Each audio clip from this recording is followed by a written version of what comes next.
এই শান্তি বোর্ডে যোগ দেবে আরও 7 দেশ। আসসালামু আলাইকুম, স্বাগতম আপনাদের সবাইকে আজকের গুরুত্বপূর্ণ আন্তর্জাতিক সংবাদে।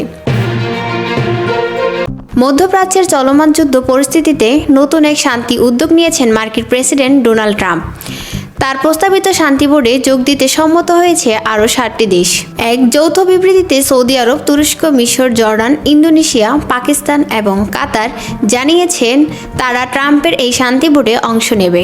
এই বোর্ডের মূল লক্ষ্য গাজায় স্থায়ী যুদ্ধবিরতি কার্যকর করা, যুদ্ধ পরবর্তী পুনর্গঠন তদারকি করা এবং মধ্যপ্রাচ্যের একটি ন্যায়সঙ্গত ও স্থায়ী শান্তি প্রতিষ্ঠা করা।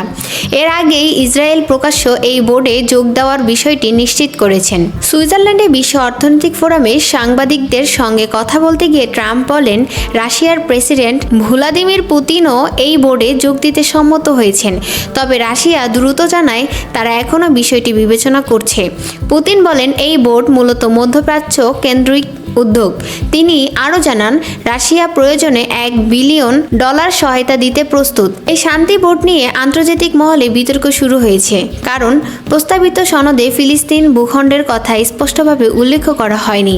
এছাড়া অনেকেই আশঙ্কা করছে এই বোর্ড জাতিসংঘের ভূমিকা দুর্বল করতে পারে। স্লোভেনিয়ার প্রধানমন্ত্রী এই উদ্যোগকে আন্তর্জাতিক ব্যবস্থায় বিপজ্জনক হস্তক্ষেপ বলে মন্তব্য করে আমন্ত্রণ প্রত্যাখ্যান করেছেন। ভ্যাটিকান জানিয়েছেন পোপ লিও আমন্ত্রণ পেয়েছেন, তবে তিনি অংশ নেবেন কিনা সে বিষয়ে এখনও সিদ্ধান্ত হয়নি। এই বোর্ডের চেয়ারম্যান থাকবেন ডোনাল্ড ট্রাম্প নিজেই। নির্বাহী বোর্ডে রয়েছেন মার্কিন পররাষ্ট্রমন্ত্রী মার্কো রুবিও, মধ্যপ্রাচ্য দূত স্টিভ উইটকফ, ট্রাম্পের জামাতা জ্যারেড কুশনার এবং সাবেক ব্রিটিশ প্রধানমন্ত্রী টনি ব্লেয়ার। বোর্ডের মেয়াদ 2027 সালের শেষ পর্যন্ত চলবে বলে জানানো হয়েছে। এদিকে গাজায় যুদ্ধবিরতি কার্যকর থাকলেও পরিস্থিতি এখনও ভয়াবহ। 2023 সালের 7 অক্টোবর হামাসের হামলা পর শুরু হওয়া এই যুদ্ধ এখন পর্যন্ত 71,000-এর বেশি ফিলিস্তিন সহ নিহত হয়েছে বলে জানিয়েছে গাজার স্বাস্থ্য মন্ত্রণালয়। যুদ্ধবিরতির প্রথম ধাপে বন্দি ও জিম্মি বিনিময় হয়েছে, তবে দ্বিতীয় ধাপ নিয়ে এখনও হামাস ও ইসরায়েলের মধ্যে বড় মতবিরোধ রয়ে গেছে।